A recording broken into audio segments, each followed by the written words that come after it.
that these things exist, you know, that the balance method works.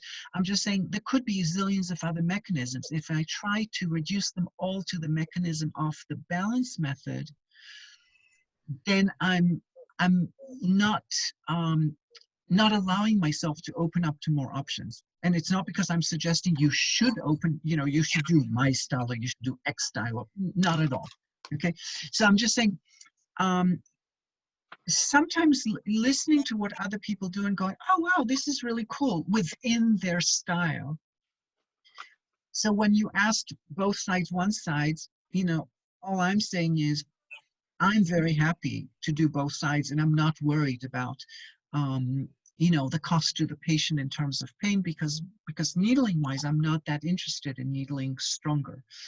But that's different for you because, you know, in your needling style, you do need to worry about the number of needles. So my answer to that is keep experimenting, and at one point you will come to some conclusion, and 5 years later you may totally contradict that conclusion, and that's totally fine. That's happened to me in yeah. life so many times. And you've actually preempted my second question, which was linked to that. Could you speak a little closer to the microphone? Yeah, you preempted my second question. Perhaps I can turn the volume up as well. I don't know. Oh yeah, there we go. I'll turn it down. Is that any better? Yes, and at some point I'd like to comment on the first question. Yes, so yes, I don't know if the second question is directly related, or may I? Okay, which is, having also seen Richard Tan and also studied with Avi for a long time, the one comment I'd like to make is that here in California, Richard Tan is usually known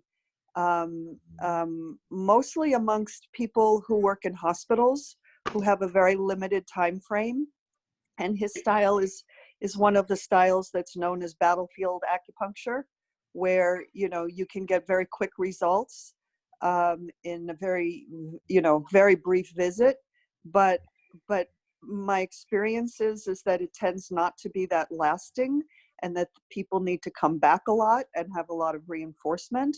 And that my experience, having known Avi now for 25 years, is that he has a lot to offer in terms of neck treatments. And what I would suggest as part of this conversation is perhaps for Avi to offer some of his really, actually also very quick, but to me more lasting treatments. Like if you could talk a little bit more about inner yin for the upper traps, or, you know, you mentioned Sanjiao 8 for the SCM, you know, talk about the spleen for scalenes. I think that would be a nice contribution to this conversation. Okay, thank you. So, Anthony, do you want to ask your second question first? It's the second part of the first question. Yes. And you already touched on it, and were already explaining about it, which was one of my questions is, to chi or not to chi? You know, that is the question. Okay, do not chi is the answer.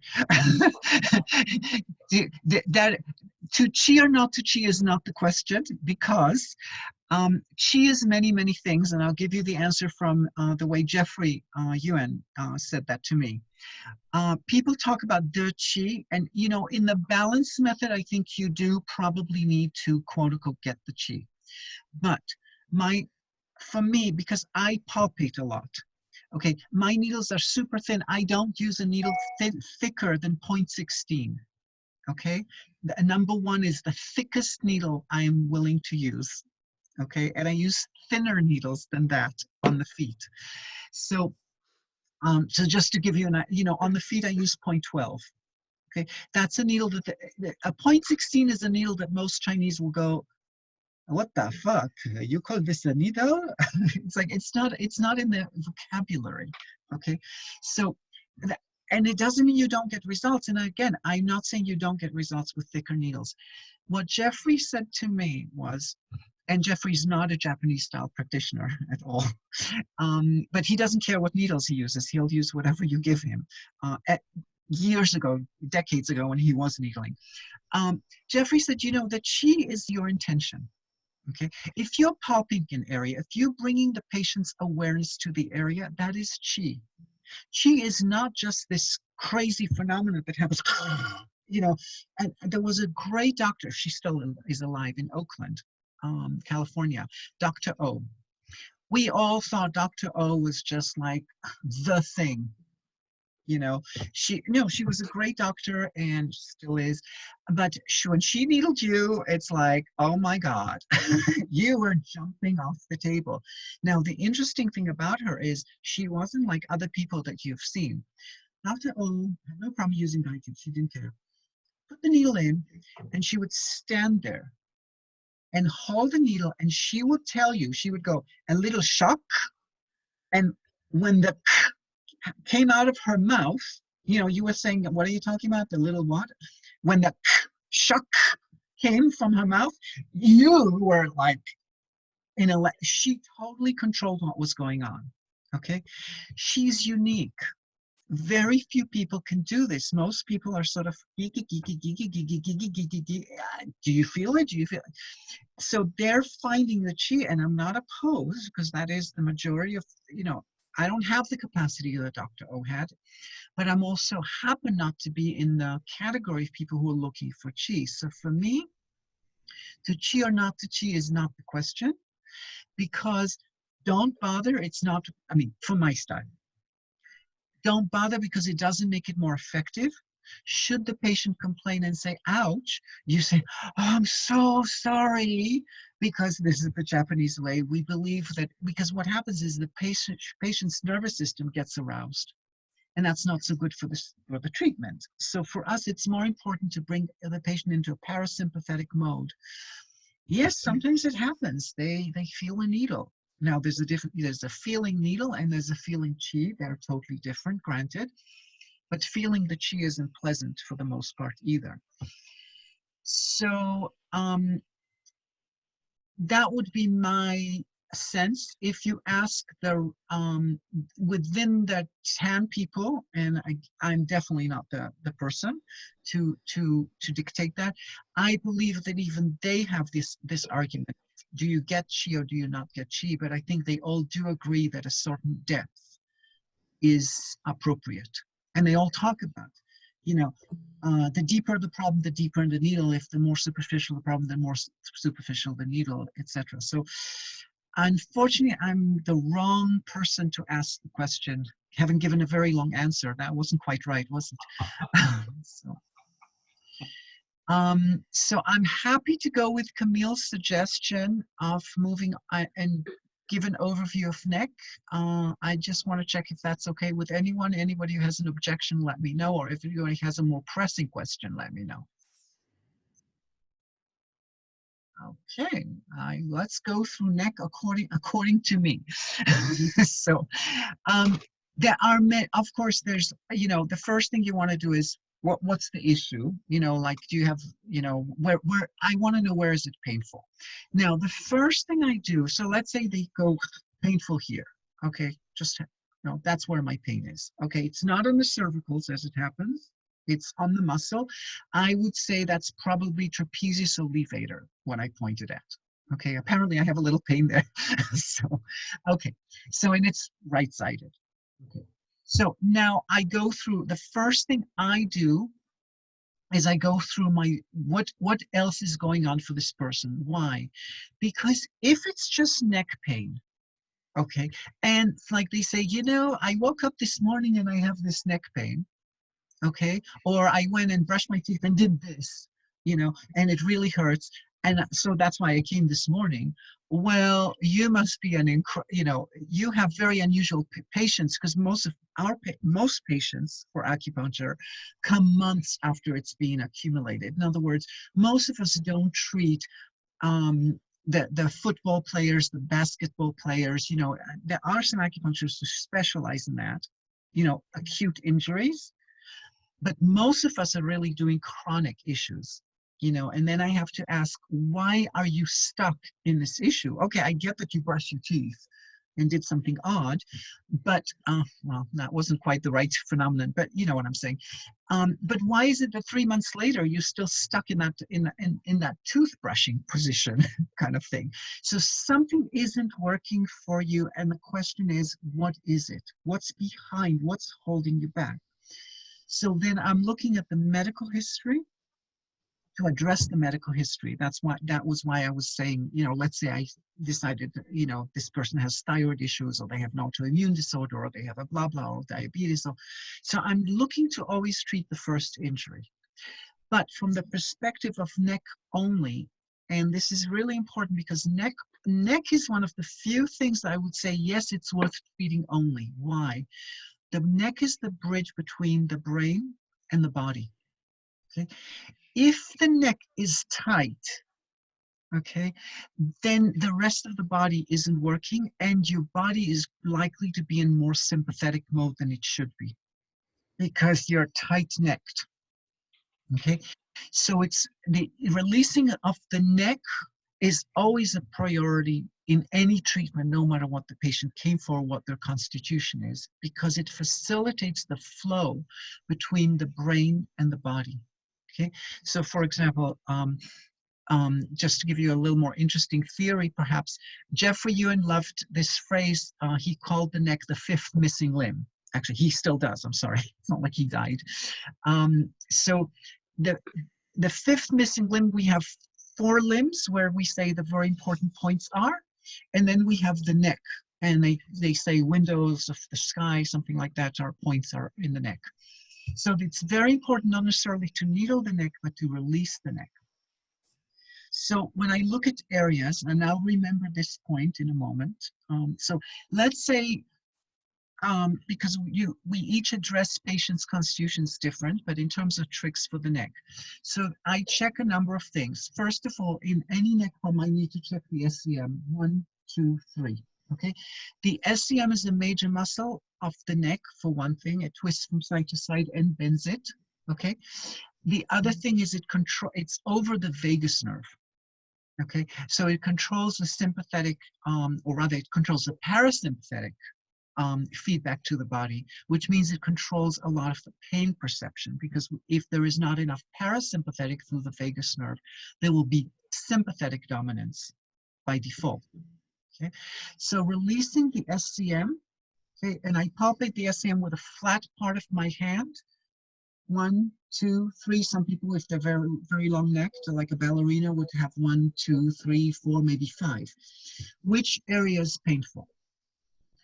And I release it with opposite side. I go on the triple warmer channel and slide my finger up, and it comes usually to above, let me see, 1/3 below the elbow. I just slide, and it stops. Some points, like liver 9 is a point that you just stop there. It just, if you slide lightly, it will stop. Okay, it's not a measurement point. That tends to release the SCM on the opposite side. One, like I told you before, it actually releases it on the same side as well.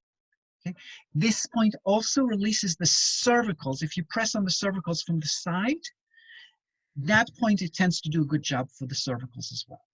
Okay. Next, I always check the scalings between the 2 heads of the SCM and slightly up. Why? Because the scalings are where the blood supply and the nerve supply for the arm, the shoulder, and the neck come from. So if you have scaling problems, okay, the scalings are tight, the whole brachial plexus is tight, then the rest of the neck can be affected. So it's very important to open. By the way, both the SCM and the scalings are what you might call emotional muscles. In other words, when we're uptight, we're going to be a little bit like this, okay? And the scalings are a breathing muscle, okay? So if your scalings are tight, there's a good chance that your diaphragm is not moving very well either. Okay? And that's a really worthwhile thing to contemplate for other problems with neck, okay? So the neck, that's another way the neck affects the rest of the body. So the scalings, the official line for the scaling is same side, spleen 3, lung 8, needle towards lung 9. Heart 3 is another possibility. And what I call inner yin, which is liver 9, but go to the kidney channel. This point, go to liver 9 again, slide up from the knee, you'll stop at liver 9 and just transfer yourself to the kidney channel. Okay? Needle it towards, say, the stomach or the gallbladder channel. That point is extremely important because what happens is when we are just standing, just sitting, and we are not pushing down in the feet, and we do this for the 50, 60, 70 years of our life, 80, 90 years of our life, however old the patient is, what happens is there's no pushing down into the ground. We're not resisting gravity by pushing down and then lifting up from it. Okay, so what happens is the extremity in this case is the shoulder and the neck, have to lift us up instead of the perineal floor being lifted through the legs. The perineal floor, if you think that there is a straw between your legs and you're sucking it up, that's where the core strength, your perineal floor, starts from, between the legs. Okay, so that point, inner yin, is that place where the lift of the perineal floor supporting the rest of the spine comes, and that allows the neck to release. Okay, and so that's the scalings: spleen 3, inner yin, heart 3, or lung 8. I just went to a seminar with David Euler over the weekend, and he was talking about go just above Ren 15 and needle slightly up towards the scaling that you're trying to release. That is something that we used to do a lot. If they have low blood pressure, it's not supposed to be, I didn't ask David what, if he had any comments on that, but that's something you may want to try. You may want to, just because I'm saying, I don't like the idea of Ren 15, above Ren 15. It's actually between the xiphoid process and the sternum. You're looking for something. I don't like using that point for high blood pressure. That's me personally. Okay, so I would at some point maybe ask David what he thinks about that. So that's scalings. Then if you have the trapezius itself is released. Now, spleen 3 is a great point for releasing muscular tension in general. Okay. The trapezius is also released by inner yin. Gallbladder 21 specifically is addressed by spleen 9. Now, if you have pain in the cervicals, okay, I would start with Sanjiao 8, add liver 8 to it, and a kidney point, either kidney 7 or 9. So that kind of gives you a map of the neck. Now, in my case, I specifically said, oh no, maybe I'm levator. I'm nowhere in this. So, but where I am, okay, I know I'm on the right side. So the first thing I start to look at, right-sided is more likely to be liver. Left-sided more likely to be either spleen, sugar issues, or cardiac patient. So if the patient already says, I have cardiac issues. Once I had a chiropractor came, he's actually quite a famous chiropractor, and he would say, oh, I had this inguinal surgery, left side, and and all my symptoms were on the left side. And I said to him, do you have cardiac history in your family? Because I would have thought he would have told me already if he had himself. No, nothing wrong, no. He gets on the table and the shirt off, and I'm like, what is this box? Oh, it's my pacemaker. You fuck! I asked you, do you have cardiac issues in the family? Are you not part of your fucking family? What the hell is the matter with you? I mean, no, just to tell you how patients don't remember. I mean, it's amazing that someone can forget a pacemaker, okay? But, it wasn't like the full diagnosis in any way, shape, or form. I'm just saying that just to show you that left-sided, I mean, every symptom he's had in his life is always being left-sided. Then the next question is it possible that there is a cardiac issue in the family or in you? Same thing, if everything is right-sided, I tend to think, is it possible that you have a liver issue? And I would start asking, do you come from long history of alcoholics in a family, for example? Like you don't drink at all because of that. But many generations of drinkers can affect the liver. Genetically, it starts changing the genetics. So that's one, another way to look at it. That's where you start having to be creative once the mechanics of things. Now, I will tell you that levator scapula gets released fairly well with bladder too. Okay. So you have to start looking at once you've done the mechanics, look at what else is in the patient regardless. And that's the part that, I'm much more interested in. What is your medical history? What are you bringing into the neck pain besides the actual neck? And that's where it's interesting for me. In other words, yes, your neck pain came from your toothbrushing three months ago, but by the way, I happen to have, lupus. I'm much more interested in treating the lupus and see if that affects the neck than I'm interested in treating the neck. Does that make sense? So, Camille, was that satisfactory? Yes, it was lovely. I also, a couple that I could add in is, yes. For levator, is it stomach 12, the one that's just below the clavicle? Is that 12? 13. 13. So stomach 13 needled up for levator scapula. And also for erector spinae, I would add in small intestine 3. And I just also want to add in that and I didn't get your name, the gentleman who's asked this first question, but excuse me? Anthony. So I just want to add in a small little story, which is that I had a fairly new practitioner intern with me for a while, and she went through quite some sacrifices and lengths to get to my office and study with me. And a few years into her practice, I asked her, was all of that you did worth it for what you came? And she said, oh my God, all of it was worth it just to learn about Sanjiao 8 gallbladder 40 combination. So even though perhaps you didn't get what you wanted in terms of the balance method question, I hope that what Avi has discussed becomes of great value for you. Well, it's all valuable, but as you were explaining it, Avi, yeah. I was picking up on the points and using the various different Tai Chi images that you can use, and the points are common. So the ones that you were discussing were exactly the same kind of points. So for instance, I might elect to use Sanjiao 5 and Sanjiao 4 for the neck, but I could go up the other end and use Sanjiao 8, and it would be just simply using the other end of the Tai Chi image. And I was struck by the similarities between the systems, and I think what you said early on was that you shouldn't be wedded to one system in particular, but be pragmatic and use anything that works.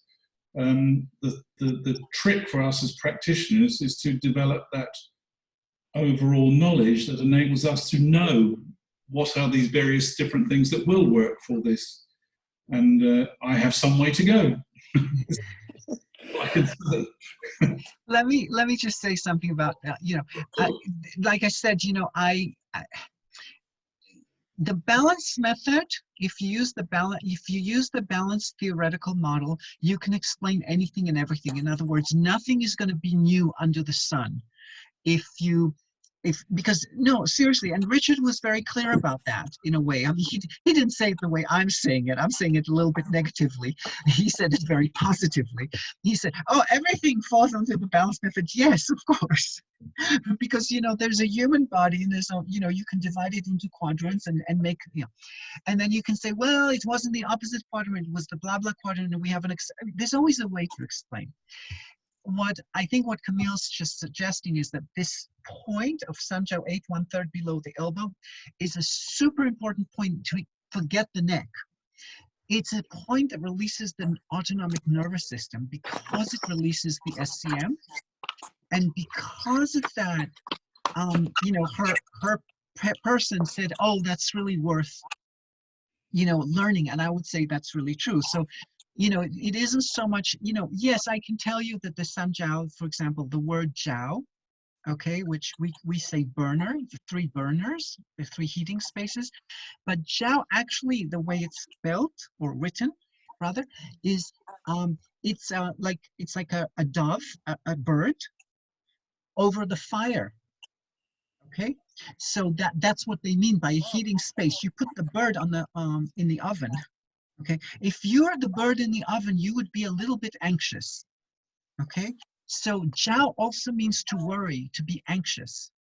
Okay, Jiao doesn't just mean, burning. So yes, the San Jiao channel is a channel that relates very clearly to the autonomic nervous system. Okay, so, and that's something you can't presume from the Daiji influences. So there are some other, there are just some other things. Now, will Sanjiao 4, Sanjiao 5 do it? Yes, Sanjiao 5 is a very good point for sympathetic dominance, especially if the pulse is rapid. But all I'm saying is that I would, just because, officially there's no point 1/3 below the elbow on the Sanjiao channel. I would encourage you to start experimenting with that.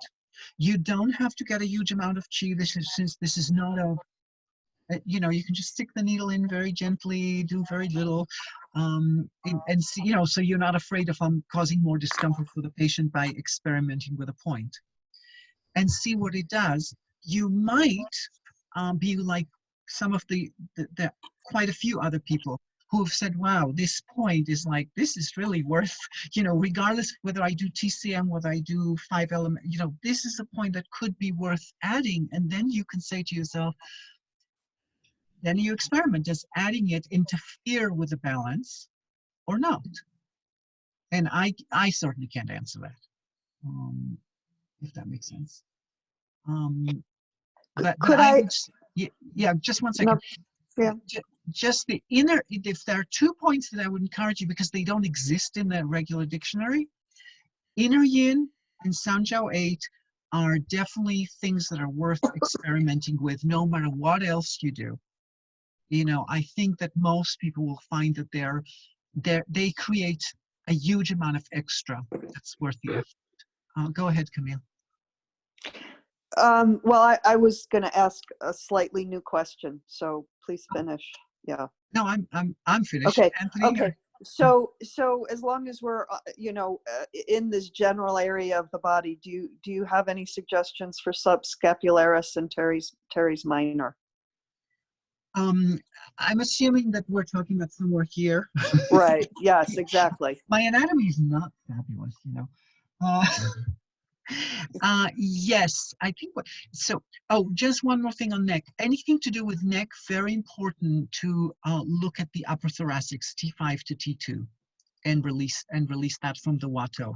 So for the subscapularis area, I would say the first thing I would still look at the inner yin, because what happens is if your pelvic floor, if you don't have the lift in the pelvic floor holding the rest of your spine, your scapula is going to keep coming out. Okay. In fact, most of us are standing all the time with the scapula is not really resting into the back. The scapula natural position should be pushed in, meaning forward and down. Most of our scapulas are pushed up and out. I'm exaggerating with my right shoulder here to make it look clear, but the natural phenomena. So when you ask most people to stand straight or not slouch, let's say, what they'll do is they'll retract the shoulder blades together, which is like the worst thing they can do. Well, not the thing they can do. It's not a very good thing for them to do, because all they've done is they've taken the slouch from the front and put a contraction in the back, instead of widening both sides, the front and the back. There's someone asking a question on the chat. What is inner yin? I'll say that in a second. I'll repeat that. So what happens is that if the shoulder blade is just pushing down and slightly forward towards the chest, that's the neutral position of the scapula. Okay, so in order for it to do that, it has to have a little bit of support from the lower abdomen. So again, inner yin, possibly gallbladder 26, but the other thing I would, when you're asking me directly for that, it will be the inner border of the scapula, the rhomboid attachment. So it's the other side of the attachments. Okay, for the teres made, you know, for whatever those muscles were, because they attach on the inner border of the scapula, I believe, in some way, right? You know, and then they go to the humerus. So basically, rhomboids. so get to the rhomboids and needle them, you know, so bladder 42, 43, 44, needle them out towards the scapular spine. Towards the scapula, so not the scapular spine. And that can release this. Part 3 is another possibility. Okay. Thank you. And if it actually interferes with the arm going up and down, then go to above Sanjiao 22. You can call it maybe gallbladder 7 or something. You can needle that one. Same side. Okay. And Can you describe that again? I'm sorry, you said. okay. Look for something around gallbladder 7. Yeah, it's above Sanjiao 22. It's in the hairline, and it's a great point for shoulder. Huh. Same side Okay. shoulder. Yeah. Okay. Thank you. And Liat asked, what is inner yin? So inner yin is a point on the kidney channel above, about say fourth sun above kidney 10. Basically, go to liver 9. Okay, liver 9, the way I find liver 9 is I just slide up the liver channel from the knee and it stops at liver 9. It literally stops, unless you're pressing really hard. That's a different story. But then take the liver 9 and bring it to the kidney. Take that level and take it to the kidney channel. That's what we call inner yin. There is in the Chinese text, that point is called new bladder 37. Xin Yin Men. Okay, I don't know why and how they they decided that, but that's does that answer the question? Thanks. Okay. Yes. And then one more, you mentioned releasing the thoracic T2 to T5. Can you talk more about that? Yes. So when you get to the neck, you actually want to needle that area. T5, T4, T5, T3, you know, it's like the base of the neck. The neck doesn't start at do14. The neck really, you know, the neck has roots into the back, just like the latissimus dorsi has roots that are even deeper into the back. Okay, so the first thing I think about is always do2. Do2 releases the whole spine needled upwards, releases the spine, releases the nervous system. Since the neck and the nervous system are not quite synonymous, but they're highly correlated, do2 is very important for me. The sacroiliac ligaments can release both the neck and the upper thoracics. And then to release the apothoracics, whatever is left, then I use the point between small intestine 9 and 10, between the two, somewhere, and slightly come back towards the body, because remember, both small intestine 9 and 10 are points that are there. It's neither arm point nor body point. It's supposed to be in between. The point I'm talking about is just on the body. It's not on the arm. Okay, but it's just on the body. It's very close to the arm, and I needle it up and out towards the deltoid. Okay, that tends to release, that's a point that releases the rhomboids and can release the spine as well. Then you have other issues that you can contemplate. For example, I mean, it all depends, but gallbladder 39 can be quite good for these areas also. Okay, needled upwards. Okay. Yeah, well, the thing is, you can release the upper thoracics with do 15, 16 also, but since we started with neck, so they have a problem in the neck, I'm not going to go to do 15, do 16 because they have a neck problem. But if they didn't have a neck problem, they had, you know, the thoracics were stuck.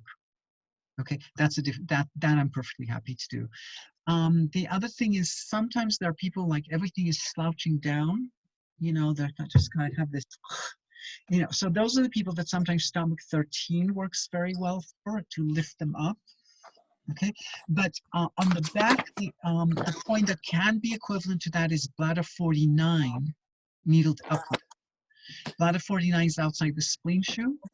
Okay, so what happens at the bottom of the thoracics, everything falls down because there's no bone. Okay, you have your ribs. Between the ribs and the hips, there are no bones holding you up. And you have your vertebrae, but you're supposed to lift yourself up, and either energetically or muscularly or something. There's no, because there's nothing that just kind of like, if you letting go, everything just falls. When you have bones, it's not a big deal, but here you don't have bones. So what happens is a lot of people, they're just sinking into T11, T12 in the back. So bladder 49 lifts it up and allows them to open the spine more. The name of the point is Ishe, the house, the residence of the E. Okay, and I know Camille laughed last time I said it, but there are no problems can exist without the Yi. That's why the spleen. It's not because I'm the Earth school or anything like that, but there can be no problems in the world without the Yi. The Yi is your awareness. Okay, if your awareness isn't there, or if your awareness, the awareness is always going to interfere with how we perceive our health problems. Without awareness, there are no health problems. Now you can look at another person and say, wow, this person has Alzheimer's and they're totally this, but that person may not perceive anything. They may be perfectly happy. I'm not saying that they are. I'm just saying they might be. So for most of our patients, the E is often going to be involved. Spleen is often part of the picture because by nature it has to be. Nobody goes to the acupuncturist without awareness, except, well, the awareness can be of the wives. Sometimes they come, older couples, they come, the wife comes, they bring the husband. The husband would have never come on their own. But most patients, they come because of their own awareness. Something is, I'm not happy with something. That's the E. There's always, the spleen is always somehow involved. Doesn't mean it's a key to treating, but it's what, and that's why you see combination like spleen 6, spleen 9 with pericardium, being so dramatic, so important constantly, even though it's officially a blood pressure, combination, but it does a lot of other things. It's a huge combination in digestive issues, especially, yes, if they have low or high or weird blood pressure. Anyone else? In the past, you used to promote something called Meridian Wave, and I never understood what it was. So a brief insight would be helpful. I'm sorry, Meridian Wave? Yeah, did you not used to promote Meridian Wave acupuncture? No, you must be thinking I'm someone else. I must have got... No, it's okay. I have no idea what it is. The only thing I'm associating it with, if it was me, I don't, sometimes you need to like push a point further. So someone who's very heavy, okay, very, very obese, if you needle say kidney 7, you're not going to get a huge amount of response from that on a very large patient sometimes, because what happens is you needling kidney 7 upwards, you're trying to send the stimulation, but all the phlegm, the fat is pushing against your stimulation. So you're shuttling, you're giving it an extra weight, if you like. That's why I'm having the association by say needling inner yin, which is on the kidney channel above the knees. You have to kind of shuttle the point up. Okay, so for example, specifically, we have a treatment for a fatty liver, which is right stomach 25 and right liver 13 for fatty liver. That's fine for a regular person, but a person that's like huge, okay, I mean, not chubby, huge, okay, you have to, you're treating right side fairly close to the liver, you have to give it an extra wave, if you like. I like that word. Shuttle. I used to use the word shuttle.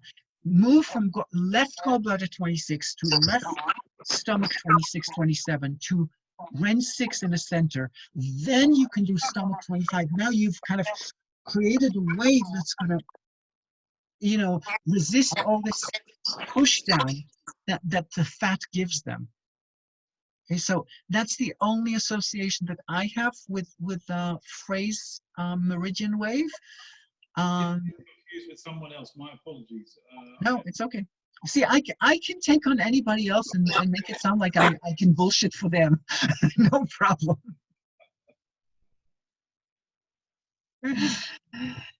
Anyone else?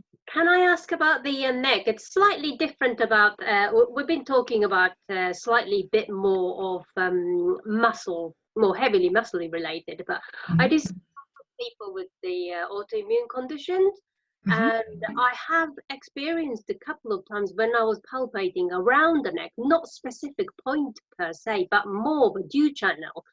You know, you go like 1, 2, 3 on C, you know, 2, 3, 7, and on the both side. So I'm just, you know, I'm just kind of, you know, going around hoping that somebody is going to say, oh yeah, that particularly is, then that we're hoping C3 on the right hand side, you know, just about that. But then usually when I put the pressure in the middle, they go, a couple of people did say youch, and they were all kind of very immune active people. So they haven't had any diagnostic of particular immune diseases, but kind of unknown. That's why they come to see the acupuncturist, I suppose.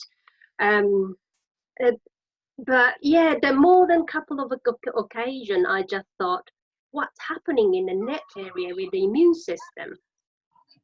So, so when you say somewhere in the middle, I have 2 questions. If you can. Yeah.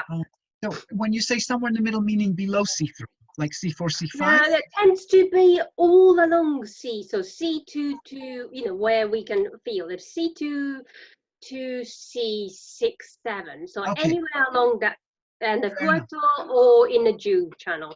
Right. And then one more question. And when you say they have autoimmune disorder, so they're undiagnosed, but they're told they have an autoimmune disorder, is it because they have a blood factor and antigens in the, I mean, one boy. So I have got 2 that I can remember, but there are more couple of more people than that. So one person is Emmy. So Emmy is a little bit neither here or there in terms of autoimmune. So she hasn't been told that she has got autoimmune diseases.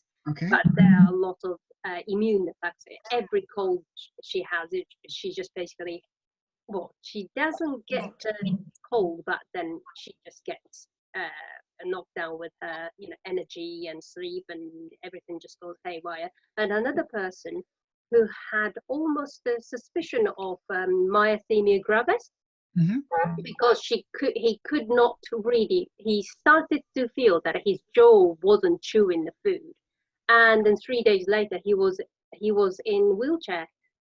Just all the muscle. I mean, he was getting better because, you know, he was obviously coming to see me, but he has a long history of asthma.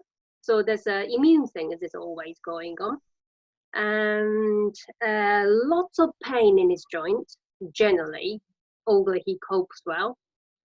But so when he's not doing well, there's neck pain in the middle area. It just gets worse than normal type of, normal time. So a few things. If they truly are, I mean, if you're clear that it's autoimmune, I would, or even if you're not clear, you're saying I'm suspecting, I would start with autoimmune treatment, Ren 4, kidney and lung. And on the back, it's UB27, you know, kidney UB52 inwards, UB42 outwards. You know, that's it, you know, so this is metal water, systemic metal water to overcome fire.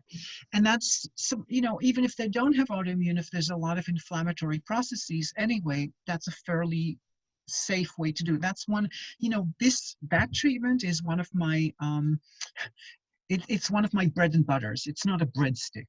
It's true bread. You know? It works, by the way. I've been doing that anyway, but just because I've noticed it, what's happening in the neck area. Right. And you do add the immune point, large Immune intestine point, 10 yes, area. and the Of course. moxa So if now, I have got the so time as well. yeah. So And what I would, see, yeah, sorry. So what I would say is this, that I think the middle of the neck comes into it for a number of reasons. Some of it could be that the thoracic cavity is not holding well. Okay, especially like the person that had asthma. So therefore it creates like, you know, a sinking in the neck area. The other thing that's happening is, you know, okay, so we say, okay, lymph node, we check Sanjiao 16 specifically, but you know, when a lymph is swollen or lymph is stuck, you know, it doesn't have to show exactly behind the SCM. Maybe it's moving more towards the thoracics. And the other thing is, a lot of these people, it could be a thyroid problem.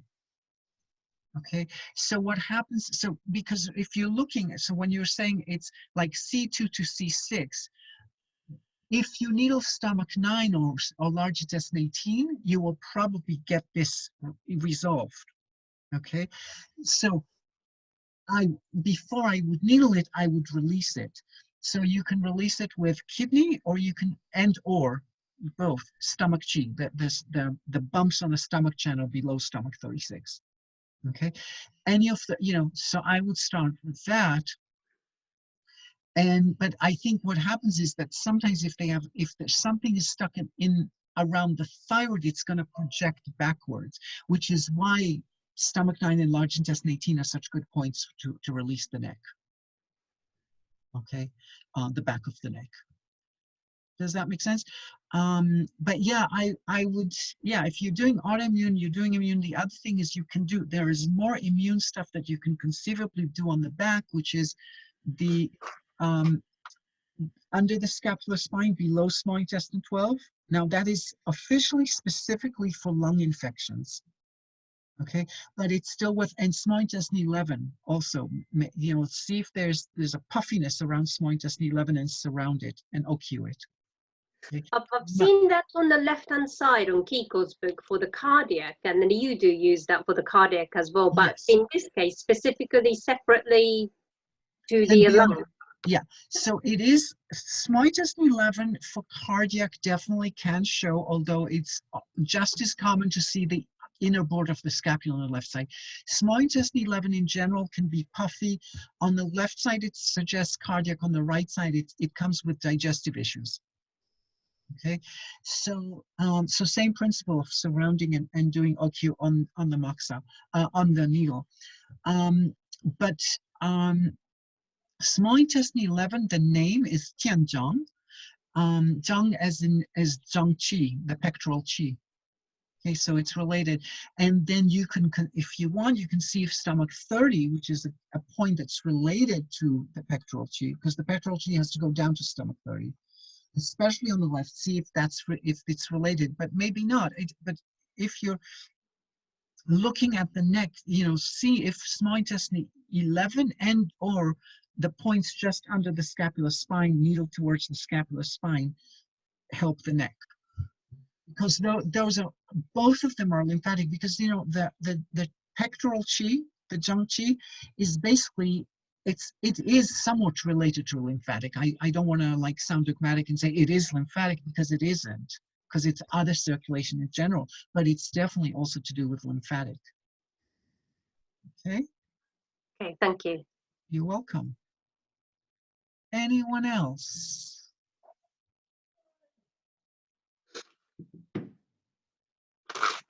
Anyone else with anything they'd like to share? You know, I mean, you know, I know these are difficult times, and I don't know what's happening in the world for people in your world. How about self-treating? Self-treating, okay. Yeah. Immune points. Yeah. Moxa on the immune points. Yeah. I like I said last week, I will do stomach 36 during this era. even though, as you know, yeah, I know you're looking at me like, did you say stomach 36? I've never seen you using that point, I don't think, Abby. Neither have I, but I've just decided, it takes 2 more minutes to do to do some direct mocks on it. Fuck it, I'll do it. I'm not taking any chances. You can put it, because it's very hard to do mocks on yourself on the back. So what I would do is I take a sock, and I use agricultural corn, but you can use rice, not cooked rice. Put it in the microwave for a few minutes and lie on it on do 14 and the bladder 12, all that areas, just open it up. And I'm doing, well, I don't have to do my best because I try not to go to the store. So I did not buy any pasta in a store, and I did not, I try and eat a little bit better than I usually do, and eliminate, all the sugars and the starches and stuff in my diet, because even as tempting as it may be.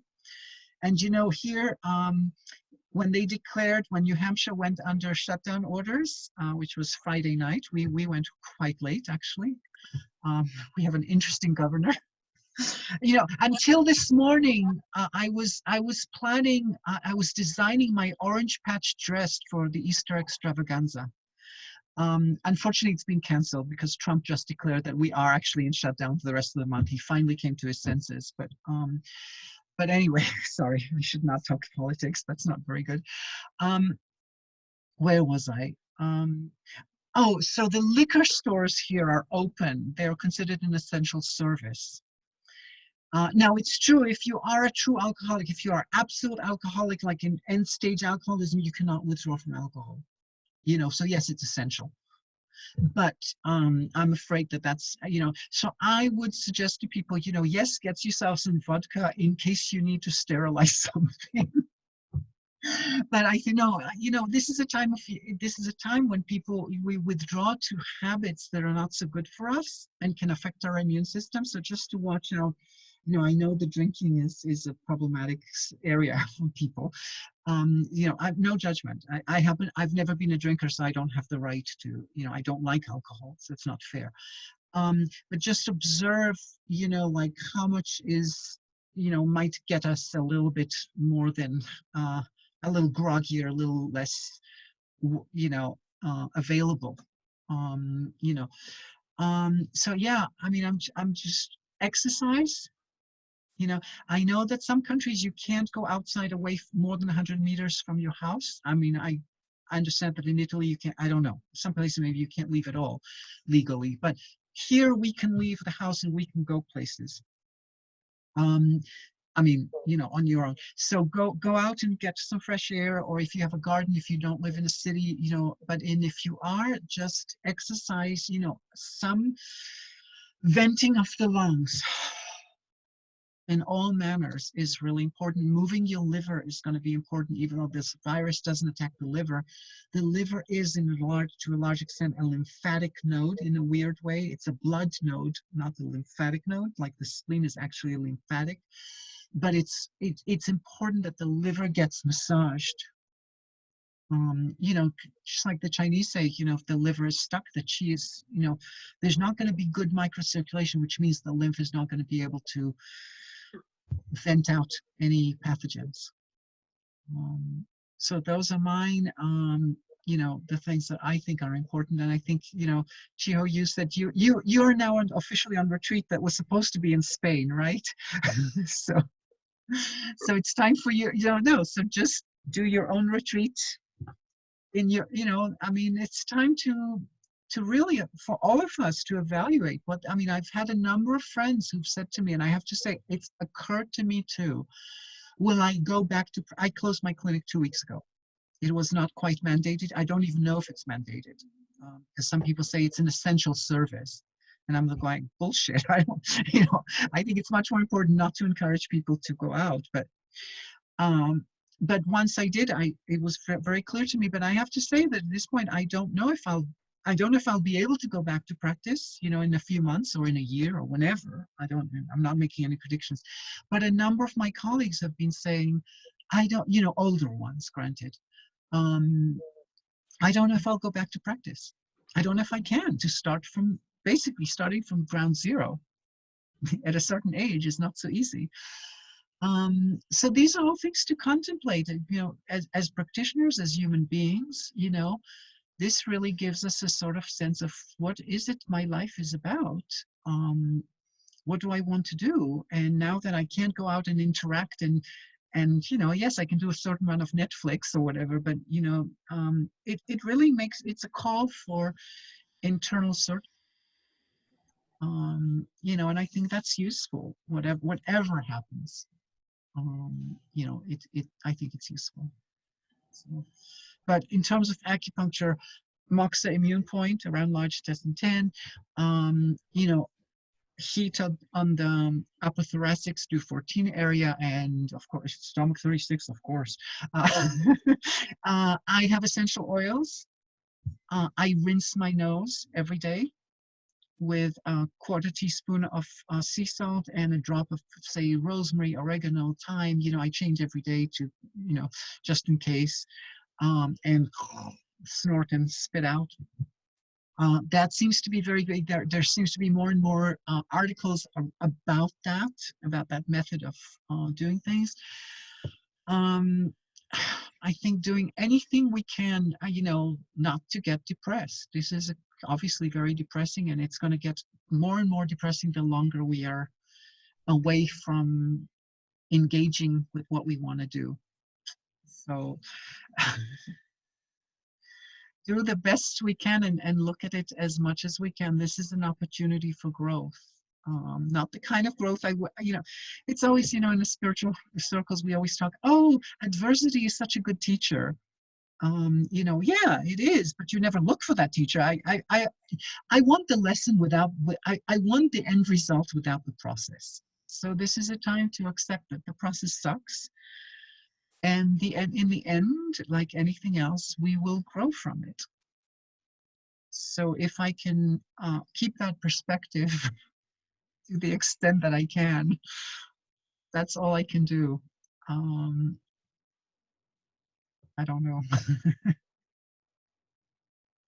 Thank you. You're welcome. Anyone else?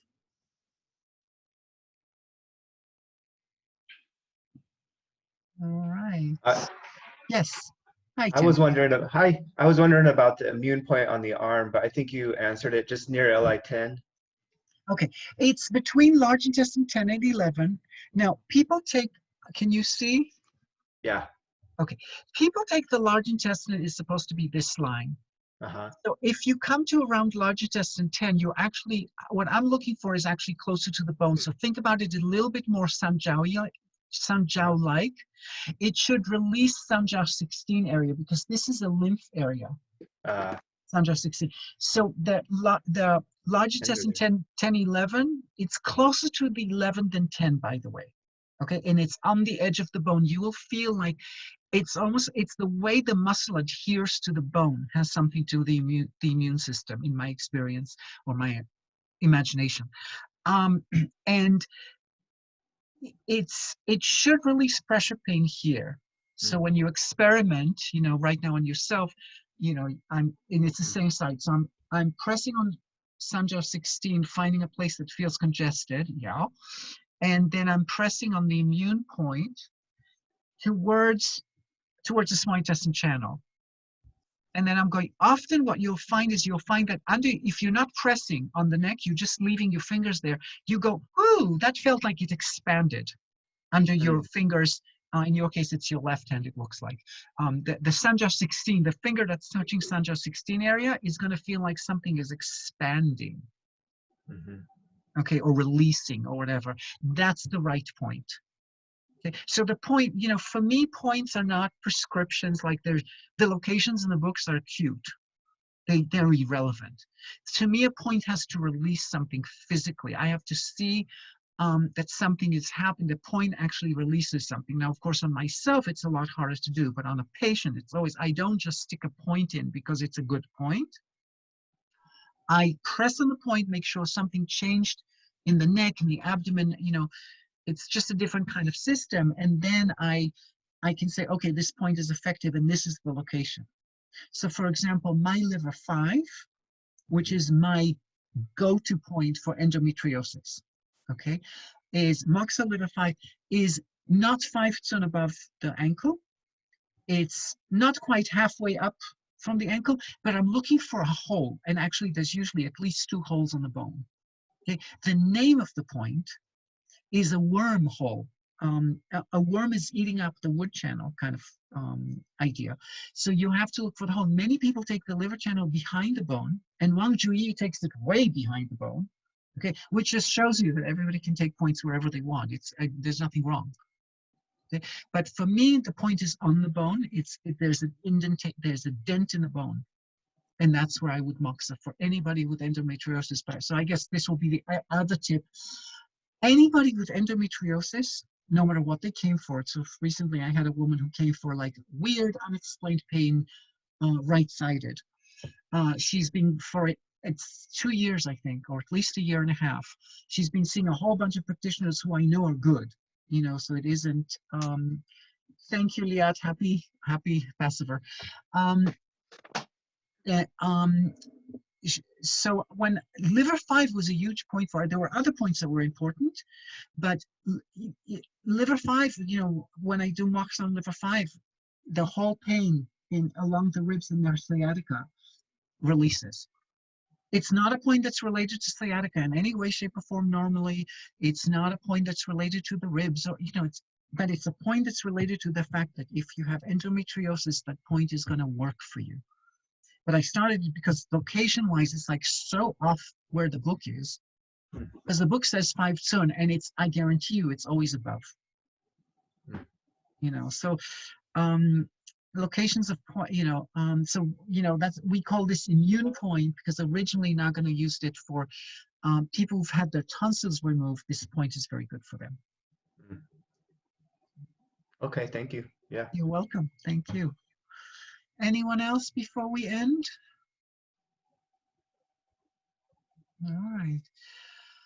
Well, keep safe and sane, and I wish you all the best in our crazy struggles in these times. I know it's very frustrating to want to do something, and at least for me, I want to do acupuncture, but I don't feel I can. I cannot ask people to come.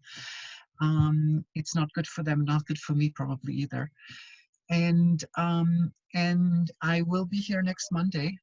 And thank you so much for coming. Thank you so much, Avi. Thank you. You're welcome. Bye. I found the man. You found what?